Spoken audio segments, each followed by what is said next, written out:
Good evening. Thank you for joining us on the War Diary. On the 371st day of the war, here are the main highlights as of 7:30 p.m. Beirut time.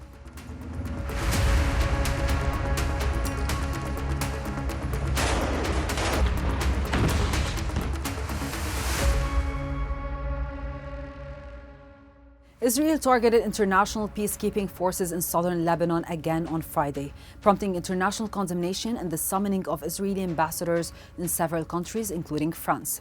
Meanwhile, the tragedy of last night's airstrikes on the capital remains at the forefront of Lebanese concerns, with over 22 deaths and 117 injuries.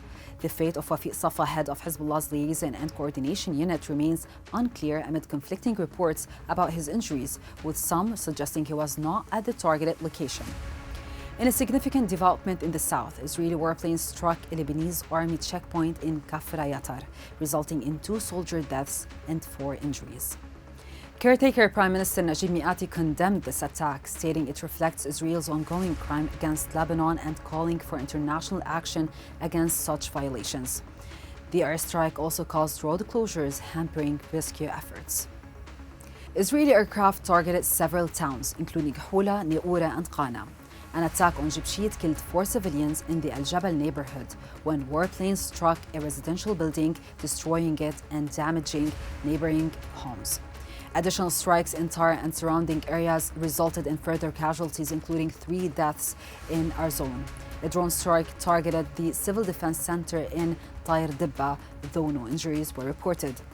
Israeli Army spokesperson Afichai Adra'i announced the elimination of a commander from the Al-Radwan force and attacks on Hezbollah targets.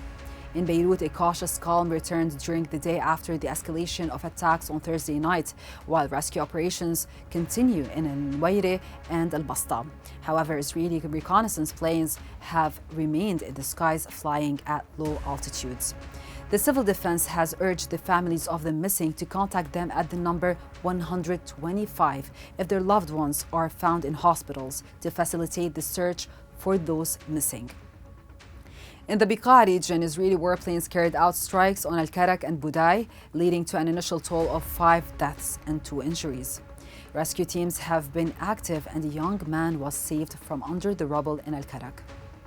For its part, Hezbollah has claimed responsibility for targeting Israeli troops and equipment in various locations, including Giftah, barracks, and several settlements in northern Israel, including Tal Sha'ar, Ras al-Neura, and Kfar Sold.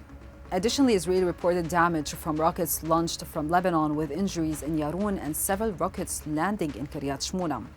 In Gaza, the humanitarian situation worsens with the upcoming polio vaccination campaign set for next Monday, following the discovery of a polio case, the first in 25 years.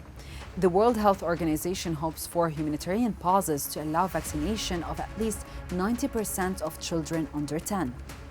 The Israeli army announced the elimination of Hala Abdallah on Thursday, who is a local Islamic Jihad leader in the West Bank. Gaza's Ministry of Health reported on Friday over 42,126 deaths since the war began. Diplomatically, Lebanon has requested the UN Security Council to implement an immediate ceasefire and uphold Resolution 1701. U.S. Secretary of State Anthony Blinken expressed the importance of a ceasefire for the Lebanese people and the need for a diplomatic solution. Prime Minister Mikati stated that Hezbollah is part of the government and aligns with its decisions. Following Israel's second heavy strike on Neura near the UNIFIL headquarters, U.S. Secretary of Defense Lloyd Austin demanded Gallant to ensure the safety of the UNIFIL forces in Lebanon.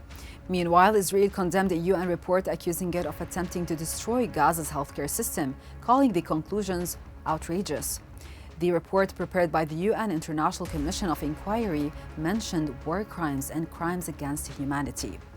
Additionally, Spanish Prime Minister Pedro Sanchez urged the international community to halt arms supplies to Israel to prevent further violence. The situation in Gaza has been linked to Japan's devastation at the end of World War II, said Toshiyuki Mimaki, co-chairman of the anti-nuclear organization representing the atomic bomb survivors of Nagasaki and Hiroshima. This organization received the Nobel Peace Prize on Friday.